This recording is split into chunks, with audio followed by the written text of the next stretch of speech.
Leon stood alone at the bus stop, the distant lights and sounds of the city reminding him that there were others around.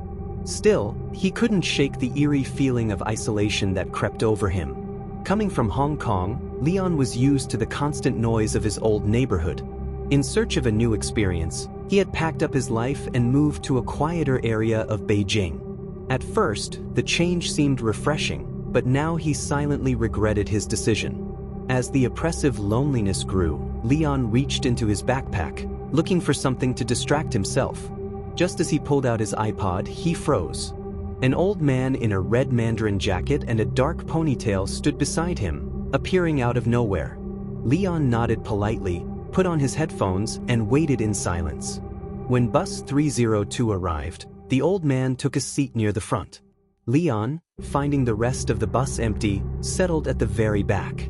Lost in his music, he barely noticed the bus stop again to let on two men who sat directly behind the driver. Minutes later, Leon felt a rough hand on his shoulder. Startled, he turned to see the old man glaring at him angrily. The man hissed, "Give it back." "Excuse me?" Leon asked, confused. "My wallet," the old man shouted. "I know you stole it. Now give it back." "Are you insane?" "I didn't do anything." Leon snapped, his frustration building. The old man didn't back down and even boxed Leon's ears in his fury. The commotion brought the bus to an abrupt halt. "Both of you get out," the driver yelled. "There's no fighting on my bus." Grumbling, Leon grabbed his belongings and stepped out. The old man followed. As the bus sped away, Leon turned to confront the man. To his surprise, the old man looked relieved. Smiling, he said, "I'm sorry for what I did, but I just saved both of our lives." "What are you talking about?" Leon demanded. "Those two men who got on. Did you look at them?" the old man asked. "No," Leon replied hesitantly. "Well, if you had, you'd have seen they were missing their legs. Those men were ghosts." Leon didn't believe in the supernatural, but he chose not to argue. With a heavy sigh, he thanked the old man and began his long walk home.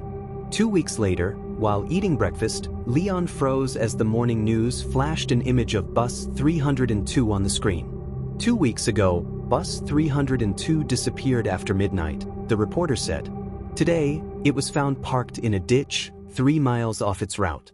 The driver's body was in an advanced state of decomposition, with no signs of struggle or cause of death. Investigators found the petrol tank filled with blood. Leon stared at the screen, sick to his stomach. The memory of that night played vividly in his mind. This time, he silently thanked the old man, truly grateful for saving his life.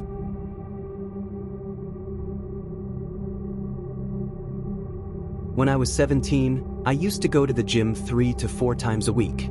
Afterward, I would take the bus home. One Sunday night, I missed my bus and had to wait longer than usual. My parents were out, and cabs were expensive, so I decided to wait it out at the bus shelter.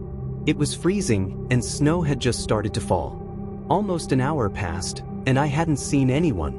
Then, out of the corner of my eye, I noticed a man approaching. He was bundled in thick layers and looked off.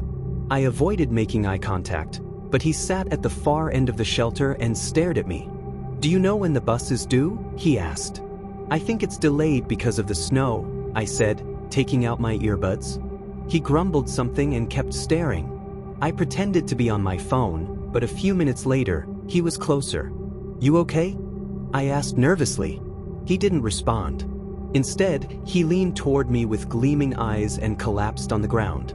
Panicked, I grabbed my stuff and ran to the next bus stop, not looking back.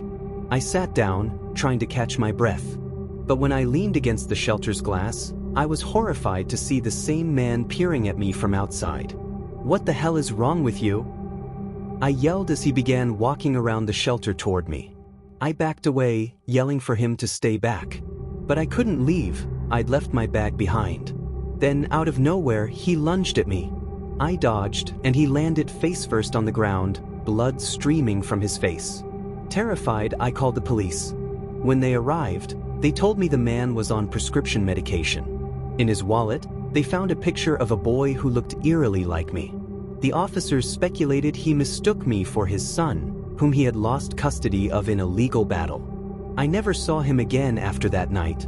But I'll tell you this, I got my driver's license as soon as I could and never rode a bus again.